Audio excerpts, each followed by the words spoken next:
Hello students, welcome to the next class with respect to the ESR spectroscopy. Okay, so in the last video I said you will discuss regarding the complex, that is tetraamine copper complex UNH3 4 times plus 2 complex. So here copper is in plus 2 state D9 system. Okay, and it is having one unpaired electron. So that's why if you see the copper, they have given ESR, it's a EXR active. Okay, because it's having unpaired electron, it is a ESR active. And if you see copper I value has 3 by 2, nitrogen I value will be 1, and hydrogen I value is half here. Now how many lines is going to be seen for this complex? So similarly same equation, so 2Ni plus 1 copper. So first we'll calculate for copper. 2 into N is 1 copper is there in this complex, so 3 by 2 plus 1, so it comes to 4. The nitrogen, it comes to be 9. Okay, so nitrogen, if you calculate 2Ni plus 1, so how many nitrogen is there? 4 nitrogen. 2 into 4 into 1 plus 1, 4 to the 8 plus 1 9. Okay, so total number of line how many? 9 of nitrogen and 4 of copper. 9 for the 36 line. Okay, so 36 lines we are going to observe for this copper. Now you may ask, what about this hydrogen? Definitely hydrogen also has the role here. 4 3s are 12 hydrogen. But what happens here, since the nitrogen, one note you can mention here, since the nitrogen is magnetically active nuclei, so hydrogen attached do not participate. So since it is magnetically active nuclei, so hydrogen will not participate in the splitting here. Okay, so that's why hydrogen we should not calculate here. 12 hydrogens into half, this is not required. This 2 is responsible for giving the line splitting here, ESR spectra. And how many? It gives 36 lines. This is one concept. Second thing, when copper comes, so there is a Jahn-Teller distortion mechanism here. So Jahn-Teller distortion means what here? So Z out and Z in, two things will come into this concept here. So in Z out, so you have studied in the last semester that the molecular orbital theory, energy of x square minus y square will be highest, followed by dz square, then xy, xz, yz. So this is Z out. In Z in, you know that Z axis comes near to the nucleus, so repulsion will be more. So that's why Z square will have the highest energy, followed by x square minus y square, xz, yz, and lowest is the xy. So this is a Z in case and this is a Z out case.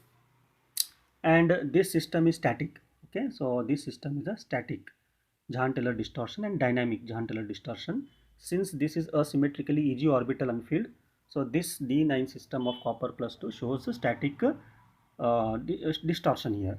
Okay, and when static distortion is shown, so see here Z axis is here. So how if I go to fill these electrons here in Z out, so 9 electrons, 1 2 3 4 5 6 7 8 9.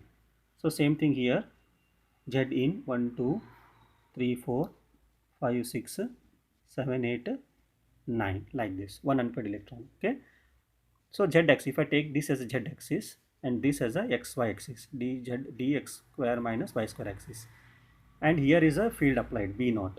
Okay, so field we are applying here like this. Okay, now what will happen here, see G value, so you have to see here G value. So Landis factor G value, in the previous videos we have learned this, and for a free electron we have taken it as it is fixed, that is 2.0023. Similarly, so if the G value, if you see here, it depends on the electron density. As I said in the previous video, G value depends on the electron density near the nucleus. Now if you see here, since the field is applied here, Z axis is here.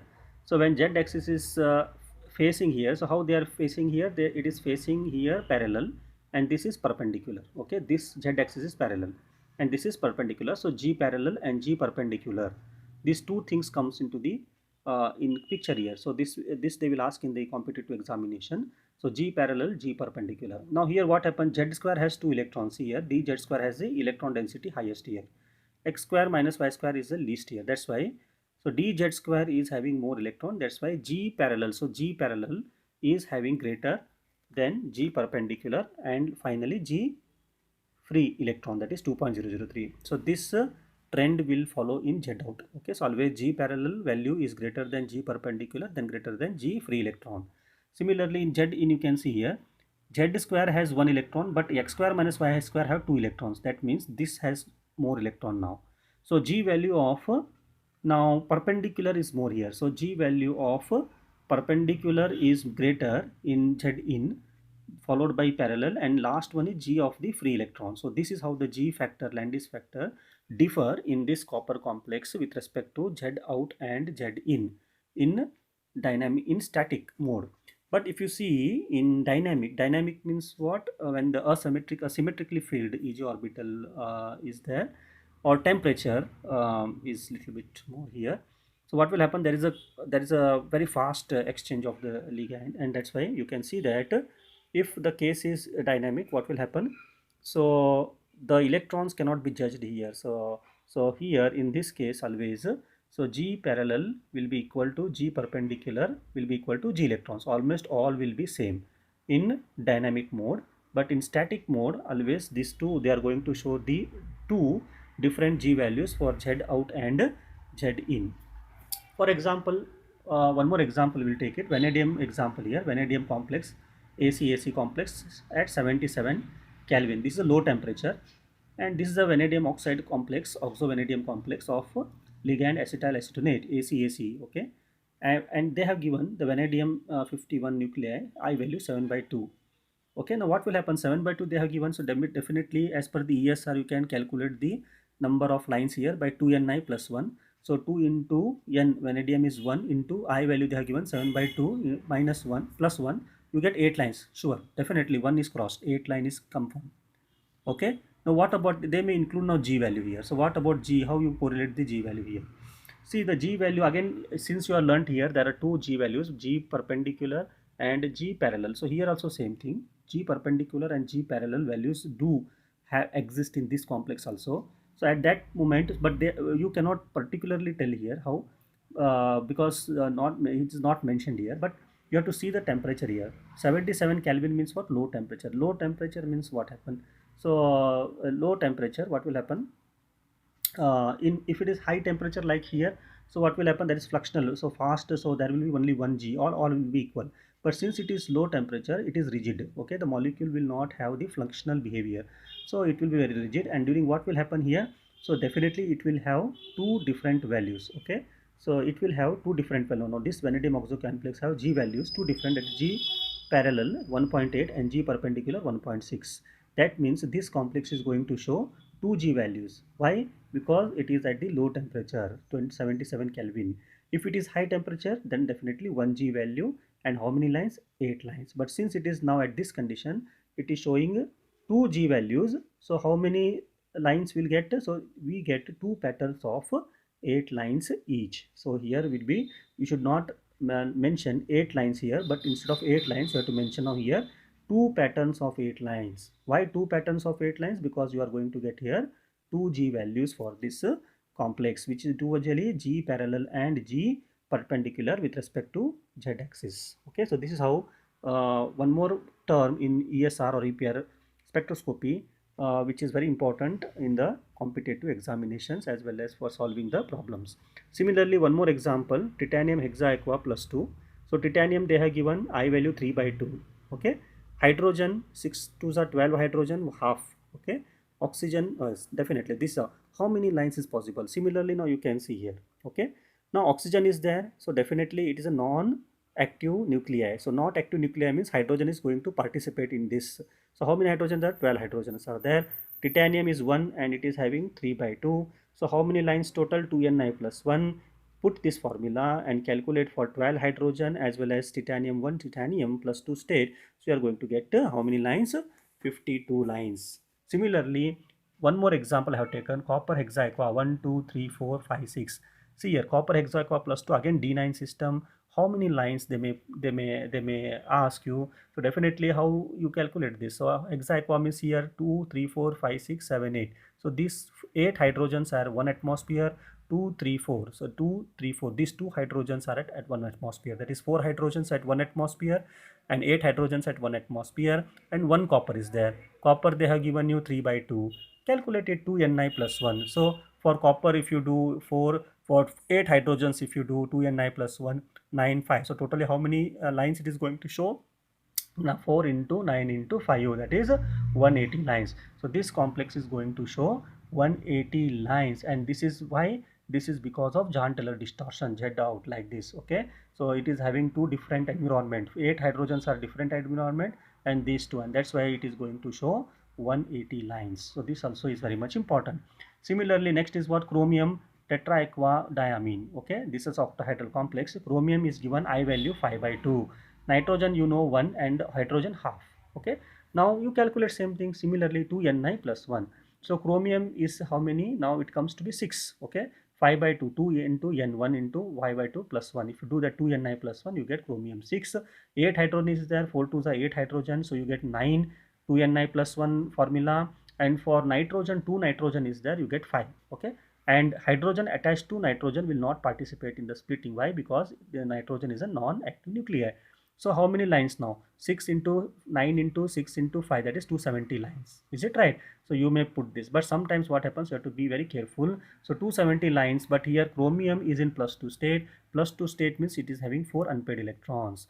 So 4 signals of 270 lines we are going to observe in this complex. That's why how many, 4 into 270 you have to do, that is 1080 lines. That's why this complex will not show 270 lines this much, but it is going to show how many lines, 1080 lines. Okay, because chromium +2 is having 4 unpaired electrons. So 4 into each unpaired electron has 270, like this is going to split here, that's 4 signals of 270 lines, so that is equal to 1080 lines. So in ESR, one more formula you have to keep in the mind, that is A is equal to rho into R. What is A? A is nothing but coupling constant. Okay, and rho is electron density across the nucleus. R is what? R is nothing but it's a constant. Okay, it's a constant here, coupling constant. Okay, and that has been always fixed here, constant, that is 0.05 Tesla. Okay, this is constant. Now what they may ask you, methyl CH3 radical, they may ask you why this rho is nothing but electron density across the on the atom. So they may ask you this one, what electron density, because this is a constant, this is a constant, so they may ask you electron density on either carbon or hydrogen. Now see, in one case they have given A value for this methyl radical, CH3 radical, they have given A value 2.3 millitesla. Rho value you have to calculate, that is what I said, you know, electron density. So rho is nothing but R by A, simple formula. So R is what here, it is fixed here, that is 0.05 Tesla is a constant. So Tesla is there, here he has given millitesla, so convert this 0.05 Tesla to milli. So 1000, that is what, 0.05 rho is a constant divided by, so 2.3 convert to Tesla, that's 0.0023 Tesla.